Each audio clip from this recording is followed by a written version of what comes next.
We do have a formula which could actually solve the roots of the quadratic equations with varied conditions. In the first three methods of solving the roots of quadratic equations, we have specified each conditions that should be met before we are going to use them. But for this formula, regardless of whatever the conditions are, we could always use this. This is called the quadratic formula. Let me share to you some of the practice exercises that we are actually were able to solve in the previous three methods. Items number one and number two, I mean, rather, items number one, we already solved using the square roots method. So already have the roots for that. We are going to check it using this formula.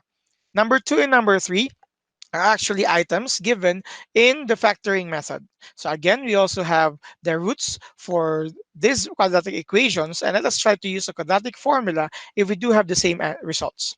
Items number four and number five are also given under the completing the square method in the previous video. And then we expected there, because we used the completing the square method, we were able to solve roots with radical expressions. Let us try to find out if we do have the same answers or results when we deal with quadratic formula. It is called as a quadratic formula because it could actually answer all types of quadratic equations. The quadratic formula is derived from the standard form and uses the completing the square method and later on solving for x. But I'm not going to show you the derivation for this video. After all, the video is just going to, I mean, the task is just about finding the roots using the quadratic formula. The quadratic formula is given to be negative b plus minus the square root of b squared minus 4 a and c product all over 2 times a. And since we expected that quadratic formulas have at least two, or I mean, two, at most two roots, we have here the plus minus, and we could actually just separate it later. As you can see, we have been using the terms or the variables a, b, and c. This is where the correct interpretation and identification of the a and b coefficients are very important. But nevertheless, items in numbers 1 to 5 are already in the standard form, so we could just determine the coefficients automatically. Let us try number one first. So let's determine the a. A is actually equal to 1. B is 0. That's why we were able to use the square roots methods before. And then C is taking consideration the sign as negative 81. Let us use this. Let me just write it horizontally to save space. Okay. And let us use the quadratic formula to solve for the roots of this quadratic equation. In our previous video using square roots, we were able to solve that the roots for this are positive and negative 9. Let's see if we have the same results. So x is equal to negative b, which is 0, plus minus the square root of 0 squared minus 4 times a, which is 1, times negative 81 all over 2 times 1. Take note of the signs so that you will not have any problem. So negative 0 is just simply 0. So we have here plus minus the square root of 0 squared, which is 0. Negative 4 times 1, or 4 times 1 is 4, times 81 is 324. 324 and then negative negative, so you will have positive 324 all over 2 times 1, which is 2. You may opt to choose 324, but of course, it could also be factored out as a product of two different, what do you call, two different perfect square. We have 4 and 81 here. So this is actually 4 times 81 all over, sorry, that's 81 all over 2. And when you remove that, square root of 4, which is 2. So we have here plus minus, we have here plus minus 2. Square root of 81 is actually 9 all over 2. So we could just simply cancel that out. So the roots of the quadratic equation for number 1 is positive, negative, 9. You can break it up. X is equal to 9.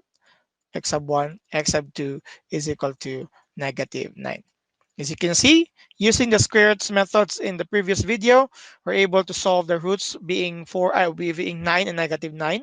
And using the quadratic formula, we still have the same results. So again, it still solves the given, this formula still solves the given quadratic equation. Let us use the same for number two. In number two, in the previous video, under factoring method, we're able to identify that the roots for this quadratic equation are 0 and positive 4. Let's find out if we have the same roots here. A is 1, B is negative 4, and C is 0. So quadratic formula is we have negative of negative 4. Take note ha, negative B, so the B is negative 4, so we have double negative here. Plus minus negative 4 squared minus 4 times 1 times 0, which is the value of C, all over 2 times 1. Double negative property becomes positive 4 plus minus square root of 4 squared is 16 minus 2, minus 4 times 1 is 4 times 0, which is 0, all over 2 times 1, which is 1. So we have 4 plus minus square root of 16 is 4 all over 2. So these are your results. So let's break it up into two different values. X sub 1 is the plus, 4 plus 4 over 2. And x sub 2 is the minus, 4 minus 4 all over 2. 4 plus 4 is 8 over 2. The answer is 4. This is your x sub 1. X sub 2, 4 minus 4 is 0. Divide by 2, the answer is 0. Again, when we used factoring method, the roots were actually 0 and 4. Here, when we apply the quadratic formula, the roots are 4 and 0. So it's like a set. So it never, regardless of which comes first, we do have the same roots. Let's have number 3. In using the factoring method in the previous video, the roots for number 3 are 10 and 3, positive 10 and positive 3. Let's try to check if it's still, if they are still the roots here. Sorry, it's not x. A is 1, B is negative 13, C is positive 30. So we have here x is equal to negative of negative 13 plus minus square root of negative 13 squared minus 4 times 1 times 30 all over 2 times 1. And then double negative property is 13 plus minus the square of negative 13 is 169 minus 4 times 1 is 4 times 30. You have 120 all over 2. So you have 13 plus minus 169 minus 1. The square root of 169 minus 120 is 49 all over 2. So x is equal to 13 plus minus square root of 49 is 7 all over 2. X sub 1, let's take the positive of 7 over 2, which is actually equal to 20 over 2, 10. X sub 2 is, let's take the negative of 7 or minus 7 over 2. 13 minus 7 is 6 over 2, 3. So the roots are 10 and 3, similar to when we use the factoring method. Okay? As you can see, we already addressed the square roots method. We already addressed the factoring method using the quadratic formula. Number 4 and number 5 actually used the plain the square method in the previous video. Let us try to check whether we will have the same results. So for item number 4, if I am correct to assume, the result for this was the roots were square root of 3 minus 2 and negative square root of 3 minus 2. You may check the previous video. But here, let's try to find out. A is equal to 1, B is equal to 4, and c is equal to positive 1. And we were able to solve a radical expression.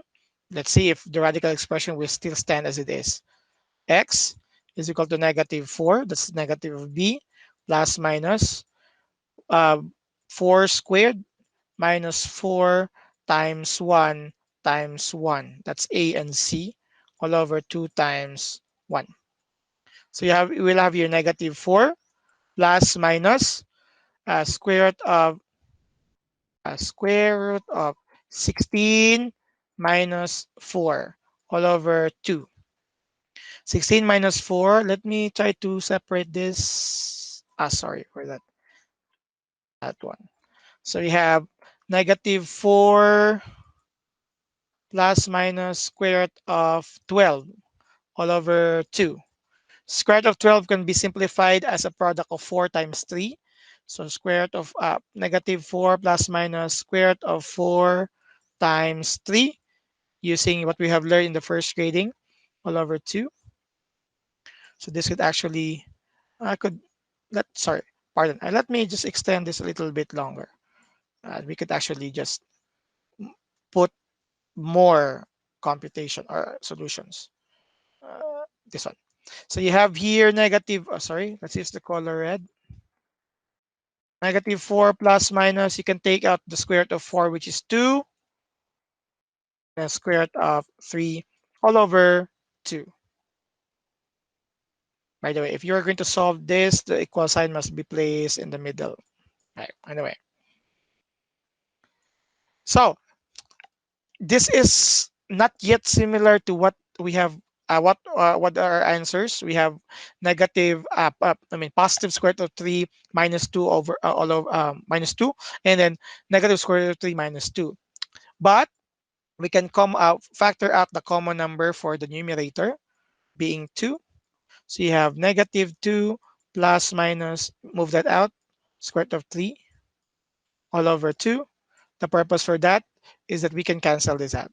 So the value for our roots are negative 2 plus minus square root of 3, which could be separated as the negative of 2 plus square root of 3, and x sub 2 is actually minus 2 minus square root of 3.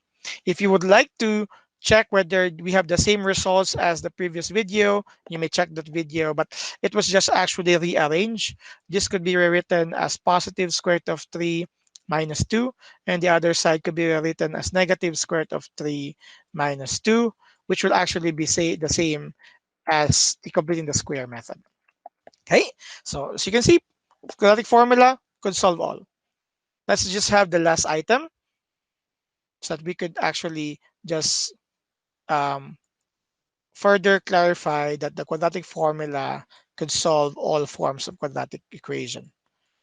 Okay, so the result for this, if I'm correct, was square root of 10 plus 4 all over 2. And the other one was negative square root of 10 plus 4 all over 2. Let us try to see if we will have the same answer. A is 1, B is negative 8, and C is 3. So quadratic formula rather, is negative of negative 8 plus minus negative 8 squared minus 4 times 1 times 3 all over 2 times, oh sorry, I have made a big mistake. A here is not 1. Okay, so that is one thing that we need to check from time to time. It's actually 2. Yon. I am acknowledging I have made a mistake here. So 2 times 2. So this is actually equal to positive 8 already, plus minus square root of, that's 64, minus 4 times 2 is 8, my times 3 is 24. Okay, again, 4 times 2, or you could say 2 times 3 is 6, times 4 is 24, all over 2 times 2, which is 4. And then 8 plus minus the square root of 40 all over 4. Okay. So x, we may do this already. So you have 8, not yet. Okay, let's just not remove x. 40 is actually 4 times 10 all over 4. So this actually be equal to 8 plus minus 2 square root of 10, as the square root of 4 is actually 2. And you have here 4. Same as what happened in the previous problem, we could factor out 2 here. 2, this will become 4 plus minus square root of 10 all over, that's 10, 4, which is 4 could also be written as 2 times 2. So we could cancel this out. And then our result will have 4 plus minus square root of 10 all over 2.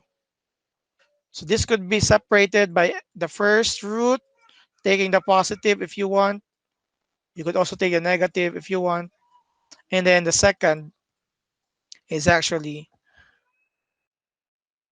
4 minus square root of 10 all over 2. Looking at the previous video, if you would just like to check that one, we have the same results, but they were just written as square root of 10 plus 4 over 2, and the other one was negative square root of 10 plus 4 all over 2. As you can see, all of these quadratic equations, forms of quadratic equations, were solved using the quadratic formula, regardless of whether it doesn't have any b coefficient, whether it has n factorable, just like number 2 and number 3, or in number 4 or 5 that it cannot be factored, and we will have here radical expressions as part of our roots. This is the quadratic formula. You may want to look for other examples, try quadratic formula, and check it using the other methods. Counter check only if all both methods of yours are actually correct or not. Okay. So again, just a bit of a advanced understanding. Why do we actually get the roots? When we talk about quadratic functions, when we are going to reach the end of the gradings topic, the roots are actually very important in a graph, because the roots are where the graph meets the x-axis. We'll just wait for that in the next few videos soon. Thank you very much, and please prepare. God bless.